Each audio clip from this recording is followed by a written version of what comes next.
Seguimos aquí, desde el estudio Emilia Uzcamaita Curi para el mundo, pero en especial para nuestra patria bicontinental y bioceánica. Son las 9:20 de la mañana en toda la República Argentina. Y así vamos a arrancar con las noticias, porque va a ser por las malas, pero sobre todo tiene que ser informados, informadas e informades. Así que la querida Malemanes va a arrancar, ¿o no? Sí, voy a arrancar con una noticia que pasó el lunes en Villa Soldati, porque hubo una represión a los cartoneros, a los trabajadores cartoneros. Esto fue enfrente al barrio Fátima. La policía de Jorge Macri tiró gas pimienta a una nena de 12 años. Uma se llama la nena, quien estaba con su papá y su mamá. Quisieron quitarles el carro con el que ellos trabajan. Otra vez la policía, en este caso de Jorge Macri, de la policía de la ciudad, profundiza la desigualdad y maltrato a todos aquellos que no cuadren con su estética, a la estética que ellos quieren, ¿no? Porque esto ya lo ha hecho Jorge Macri, lo ha hecho anteriormente Mauricio Macri en la provincia de Buenos Aires. Bueno, persiguen, estigmatizan a los trabajadores del cartón utilizando las fuerzas para estos actos deshumanos que desde acá obviamente repudiamos muchísimo. Este accionar. Ahí vemos unos videos donde está la policía tirando personas que están trabajando, ¿no? Y colaborando con la limpieza de la ciudad, porque contribuyen al ambiente, los cartoneros y las cartoneras. Y ante las sucesivas acciones agresivas de las fuerzas de seguridad, los vecinos intervinieron. Resaltamos que estos hechos se dan en el marco de una política intensa de poca higiene en distintos puntos de Cava. En plena campaña electoral, Jorge Macri no solo mantiene mugrienta la capital federal, no solo echó a 380 barrenderas que eran fundamentales para la limpieza de las villas, sino que se dedica a reprimir y hostigar cartoneros, que son los únicos que reciclan en los lugares donde el gobierno está ausente.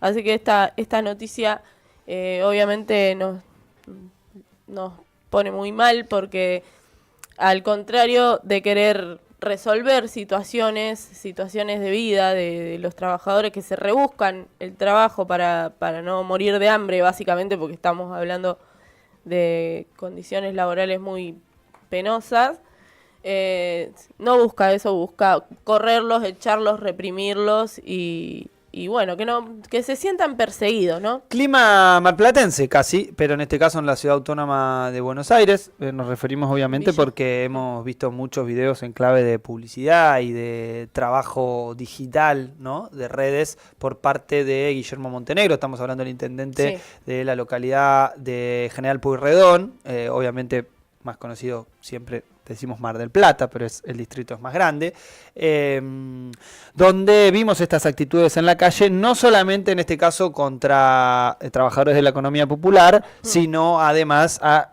personas en situación de calle, ¿no? Que es lo hemos hablado, como que la base de la crueldad, al fin y al cabo, termina siendo la otredad, ¿no? Generar en este caso a los sectores más pobres de nuestra sociedad como otredad, e incluso presentarlos en clave delincuencial, ¿no? Como que uno vive en la calle porque...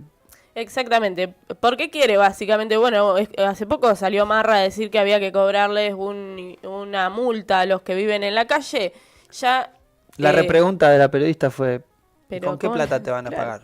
No es algo que les interese, me parece, ¿no? Que le llegue una multa. Aparte, ¿de dónde le va a llegar? Está viviendo en la calle.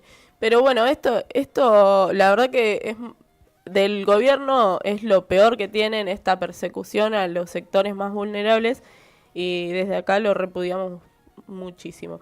Pero pasando a otra noticia, también otro sector bastante bastardeado, que ha sido la salud pública, y más precisamente Laura Bonaparte, que lo han querido cerrar el año pasado.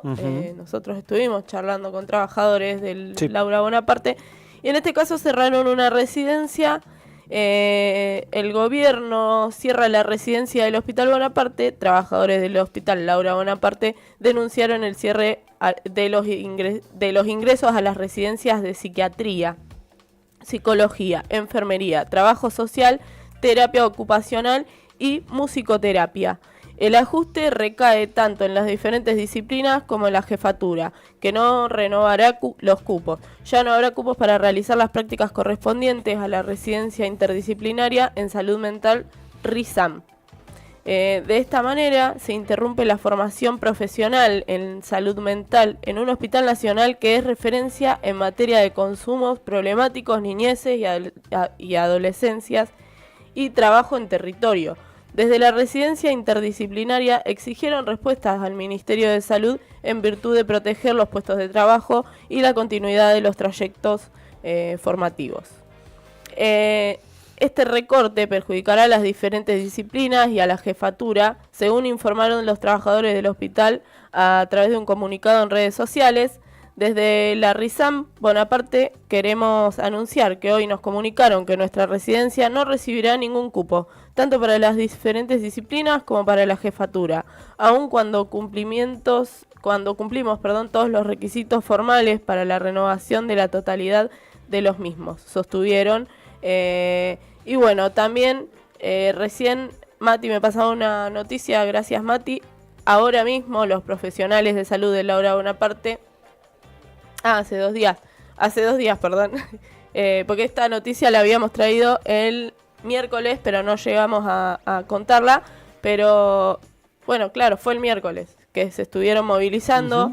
Y los de Laura Bonaparte y los del Garrahan en defensa de la salud pública ante los recortes del Gobierno Nacional de Salud Mental y Salud para las Infancias. Sí, una columna también muy aplaudida y con una bienvenida muy cálida por parte de los manifestantes, obviamente por los sentidos de la causa, en este caso de los hospitales en general, ¿no? Pero sin lugar a dudas tan simbólicos como un hospital como el Laura Bonaparte, especializado alrededor del trabajo en salud mental. Estuvimos hablando ya con trabajadores del hospital hace un mes por lo menos, y bueno, con trabajadores del Garrahan también, con uno de los hospitales emblemas en la atención, con un vaciamiento muy concreto y bueno, un nivel de cómo el gobierno dimensiona la salud y por lo tanto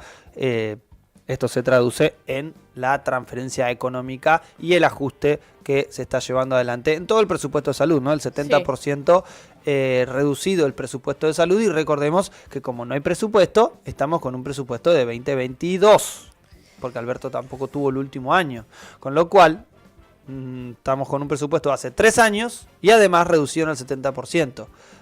Recuerden que cuando asumió Milei hizo la devaluación de 120 puntos, con lo cual toda esta continuidad económica hace que estos 70 puntos sean muchísimos en clave de reducción presupuestaria para el Ministerio de Salud. Sí, bueno, vamos a seguir también muy de cerca la noticia porque nos atraviesa, ¿no? La salud pública nos atraviesa muchísimo a nosotros los trabajadores de la economía popular, así que vamos a estar al tanto y acompañando, por supuesto, a los trabajadores y trabajadoras de los hospitales. Sí, y vamos pasando rápidamente a otra noti. Esto ya es en relación a lo que definió el gobierno el día de ayer del paro, un paro contundente, como podemos decir. Obviamente después podemos hablar un poco y reflexionar un poco alrededor de la formalidad, la informalidad, cómo se expresa el paro en esos niveles, cómo se expresó, cómo lo vivieron en la calle. Pueden mandar al 221-314-6881 audios, mensajes, también escribir ahí en el chat de YouTube, que algunos ya están saludando, ahora los vamos a leer y mandarles obviamente los saluditos de siempre. Pero contarnos cómo se vivió el paro en su región, en su distrito, en su lugar. ¿Se adhirieron al paro? ¿No se adhirieron al paro? ¿Se pueden adherir o no se pueden adherir? ¿Tienen que seguir laburando? Bueno, partes de reflexiones necesarias para lo que fue el día de ayer. Pero en el día de ayer, como decíamos, el gobierno de la ciudad, el gobierno nacional, ahí están todos con los pulgares arriba. Esto es lo último que ve la patria antes de ser saqueada, exactamente. Ahí estamos viendo el plantel completo. Martín Menem, Karina, vemos también a Adorni, Patricia Bullrich, parte del gabinete, ¿no? Bueno, obviamente Caputo, Guillermo Francos, el presidente de la Nación, Javier Gerardo Milei, ahí en la cabecera de la mesa. Y concretamente ayer, en un comunicado, el Ministerio de Justicia anunció el pase a sociedades anónimas de la Corporación Buenos Aires Sur, Fabricaciones Militares, Empresa Argentina de Navegación Aérea, la Administración General de Puertos, que va a ser absorbida por la Administración Nacional de Puertos y Navegación, y también la Agencia de Noticias y Publicidad TELAM. Lo anunciaron el día de ayer a través de una publicación en redes sociales del Ministerio de Justicia, conducido por Mariano Cunio Libarona, el mismo que supo ser defensor de narcos y de criminales, el que se robó también una hoja de un expediente alrededor del caso AMIA, imagínense, pero sigue siendo ministro de Justicia y además lo eligió Milei, obviamente. ¿Qué es lo que publicó entonces el tuit? Ahí tenemos justo la cara de Mariano Cunio Libarona. ¿Qué es lo que tuiteó el Ministerio de Justicia? La Inspección General de Justicia, dependiente de la Secretaría de Justicia, inscribió la transformación de 5 empresas estatales en sociedad anónima. Es un paso clave para poner fin al uso político de estas empresas. Ahora deberán rendir cuentas y presentar sus balances como cualquier compañía. Recordémosle que todos presentan balances, es obligatorio, con lo cual el gran problema es si alguna vez vemos balances de los privados. ¿Alguna vez vemos un balance de Nor y de Sur, por ejemplo? ¿Alguna vez vemos cuánto vale el valor de la energía, como para saber si las empresas cuánto cobran, por ejemplo, la unidad, en este caso, de energía, algo tan discutido en la Argentina? Ahí está parte de, para los que estén en YouTube, van a ver allí la publicación del Ministerio de Justicia. Concretamente, recordemos que el planteo de TELAM, por ejemplo, concretamente, se cerró el año pasado, se mantuvo como agencia de noticias y publicidad y se está planteando ser disuelta. Por lo menos así se describe en este tweet. Y convengamos que estamos hablando además de empresas estructurales de la Argentina, ¿sí? No solamente la navegación y la importancia de los puertos, sino, por ejemplo, fabricaciones militares. Fabricaciones militares, por ejemplo, fabrica los cartuchos tanto de gas como los cartuchos de las armas reglamentarias de la policía, por ejemplo. Esto en clave de privatización, o por lo menos del espíritu que lleva adelante el DNU 70 de Javier Milei, y obviamente también la otra herramienta, que es la ley Bases, para avanzar en un esquema de privatizaciones. A su vez, las privatizaciones avanzan y el gobierno pone en venta 4 centrales hidroeléctricas. ¿Qué serán? Preguntarán algunos de ustedes. Centrales que producen energía a través del movimiento del agua. Tenemos varias en nuestro país. Parte del financiamiento chino a las represas Zepernik y Néstor Kirchner, las de Santa Cruz, que están paradas por definición política alrededor de la coordinación y cooperación con la República Popular China, porque son proyectos nacionales pero con financiamiento chino, están paradas. Ahora, las que no están paradas, Milei las propone privatizar.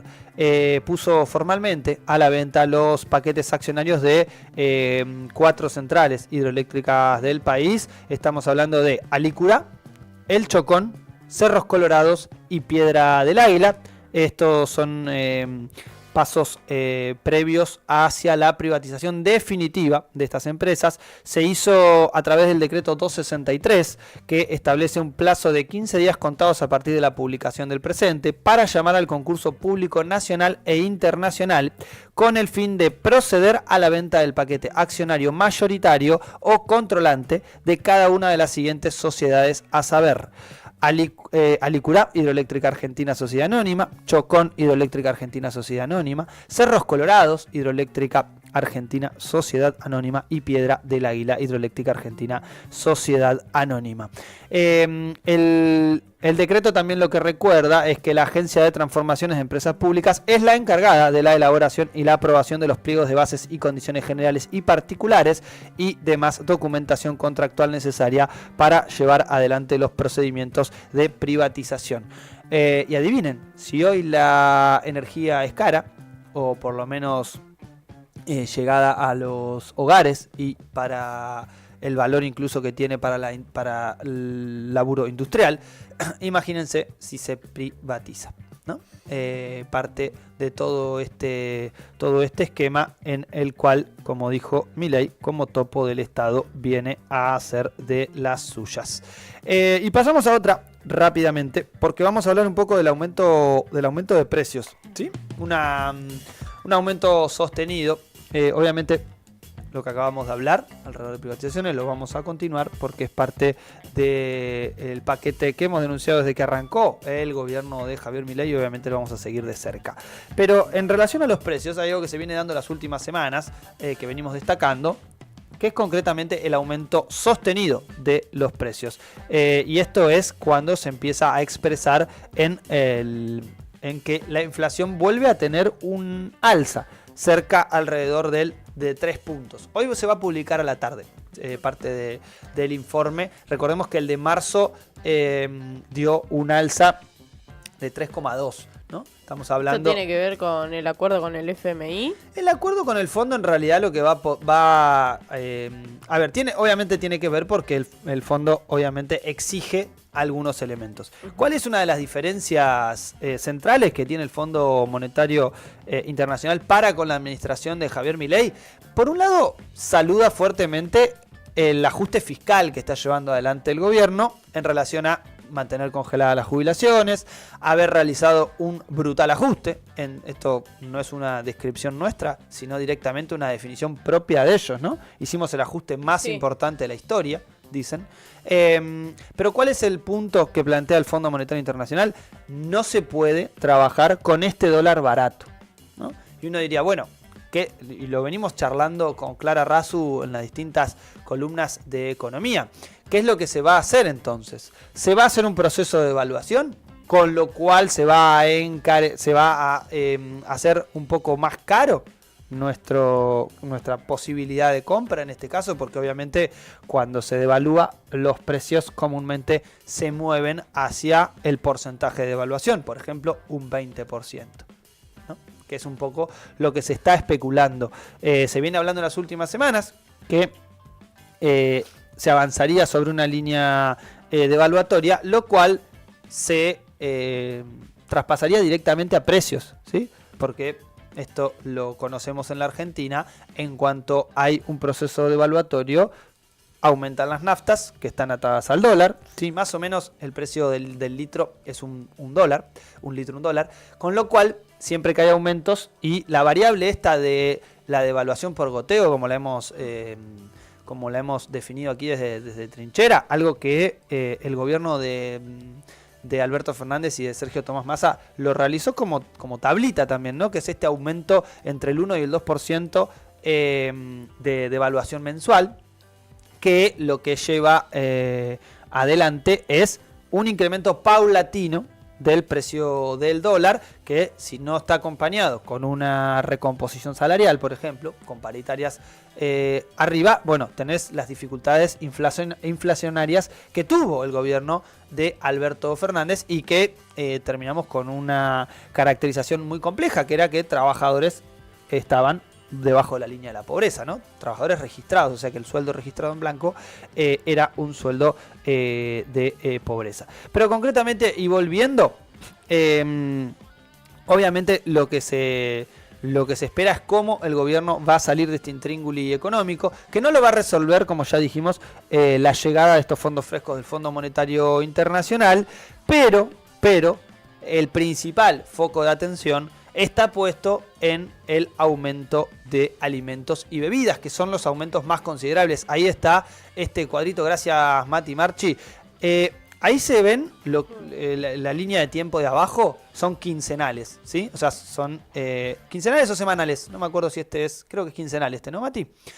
Cada 15 días se va viendo la evolución de los precios. Obviamente, vean ustedes que hay muy poca retracción del precio de los cada 7 días, semanal, entonces. Ahí están viendo, ven, las últimas semanas, venimos con una escalada de precio muy importante. Eso es un poco el foco que se está poniendo. ¿Cuál es el número general? 4,6 en el último mes. Seguramente quede impactado en la inflación del mes de abril, que se visualice alrededor de un número cercano al 3%, quizá superándolo. Pero concretamente la segunda semana de abril presenta una inflación en el rubro de alimentos y bebidas del 0,9%, acelerándose por tercera semana consecutiva y llevando al promedio mensual a casi 4%. Estas son cifras de la consultora ICG, que es la que construye también este gráfico que estamos viendo ahí. Ahora, este mismo dato coincide con las cifras que también se dieron en la medición de la Ciudad Autónoma de Buenos Aires, donde la inflación de marzo arrojó un 3,2%. El dato a nivel nacional, como decíamos, lo vamos a conocer hoy a la tarde. Algunos ya plantean que va a estar por encima del 3% y que ese sería el nuevo piso. ¿Qué significa? Que la principal bandera del gobierno empieza a caer. A caer un poco. Va a ser muy difícil mantener esta bandera de la baja inflación. Baja que es baja para la cultura coyuntural de la Argentina en los últimos años. Porque convengamos que tampoco es bajo tener 30 puntos de inflación anual. Por lo menos es algo que sí sucede en la Argentina. Y parte de esto lo ha explicado muchas veces Cristina Fernández de Kirchner en relación a nuestra estructura bimonetaria, ¿no? La particularidad de la Argentina como estructura económica bimonetaria y cómo eso impacta en los precios. Con lo cual tampoco es una cifra alentadora la de 30 puntos, más allá que obviamente 30 es distinto a 140 o 200 de inflación.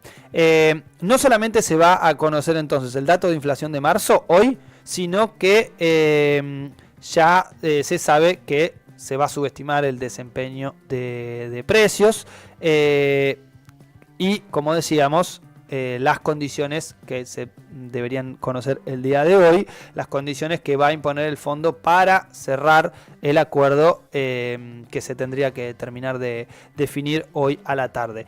¿Y qué es lo que se tiene que definir? Bueno, el régimen cambiario y el piso de devaluación. ¿Cuánto se va a devaluar la moneda? Algunos ya están especulando con 20% de devaluación. Y el régimen cambiario, recordemos, en relación a estas particularidades que tiene el cambio de moneda en la Argentina. Primero, que existe el cepo todavía y que la administración de Milei todavía no va a poder salir del mismo. Con lo cual veremos cómo se resuelve un poco esto. En el mercado están especulando una devaluación de 20 puntos y algunos de los que trabajan con algunos índices económicos más concretos lo que hacen es ven cómo especula el mercado en términos del valor del dólar, ¿sí? Por ejemplo, especulan con el blue y lo que calculan es, bueno, el mercado blue, que es un mercado chico, es el 8-9% de los dólares circulantes. ¿Cómo está operando estos días? ¿Qué niveles de aumentos viene teniendo? Bueno, ahí está donde pone el ojo algunos analistas para decir que la corrección devaluatoria sería de 20 puntos aproximadamente. ¿Qué es lo que dice el gobierno? Que lo podría hacer sin impacto en los precios, lo cual a algunos nos parece un poco extraño que esto pueda pasar, y seguramente si hay devaluación se va a trasladar automáticamente a precios. Automáticamente a precios se va a trasladar. Así que veremos cómo sigue todo. Por lo pronto decimos que la inflación acumulada en las últimas 4 semanas trepa alrededor de 4,6 puntos en relación a todos los aumentos que se vienen viendo, y según el informe de ICG que compartíamos recién, el cuadro de bebidas y alimentos. Obviamente después tenemos más datos negativos en relación a la economía, no solamente a nivel nacional, sino por ejemplo de la ciudad autónoma de Buenos Aires, que también viene teniendo proyecciones para abril con alza de alimentos y obviamente también del número de la inflación, porque entre otras cosas los alquileres y los servicios de salud también se aceleraron durante el último mes, estamos hablando de marzo. Así que estos son un poco algunos de los elementos económicos en relación no solamente a la inflación que vamos a conocer el día de hoy a la tarde, sino también a las últimas puntadas que va a tener el acuerdo del fondo, el nuevo acuerdo del Fondo Monetario Internacional con la administración de Javier Milei y nuevamente Toto Caputo. Y por si vos creías que podría llegar a salir bien, bueno, con el Fondo Monetario Internacional nunca salió bien, y si está Caputo, tarde o temprano, sabe que esa deuda o la paga el pueblo o alguien alguna vez se encargará de investigarla para demostrar su nulidad, como fue la que tomó con Mauricio Macri allí por 2018. Veremos si alguien está para eso, ¿no? Parte de la dirigencia política, obviamente él está para eso, él está para estar así luego de fugársela toda. Ya veremos qué pasa con Caputo, si es el que se va a hacer cargo de esta devaluación o no. Algunos también especulan con la renuncia de Caputo. Algunos, la verdad que no creemos que esto suceda porque no les importa nada y el costo político ya lo van a asumir. Vinieron a destruir el Estado y eso van a hacer. Por lo pronto, aquí, desde Será por las Malas, los vamos a seguir informando. Separamos rápidamente y volvemos, Mati Marchi, ¿te parece? Así nos ordenamos un poquito. ¿Sí? 9:46 de la mañana, no, 47. De Será, esto han sido las noticias del Será Informados. Le mandamos un fuerte abrazo a la querida Delfina Vanese, que nos falta hoy, pero va a regresar. Y ustedes también van a regresar, porque separamos un ratito y ya volvemos, porque tenemos entrevista y un montón de información hasta las 11 de la mañana. Será por las Malas. En Revista Trinchera no reproducimos información. Analizamos los distintos hechos que suceden en nuestro país, la región y el mundo y los ponemos a tu disposición.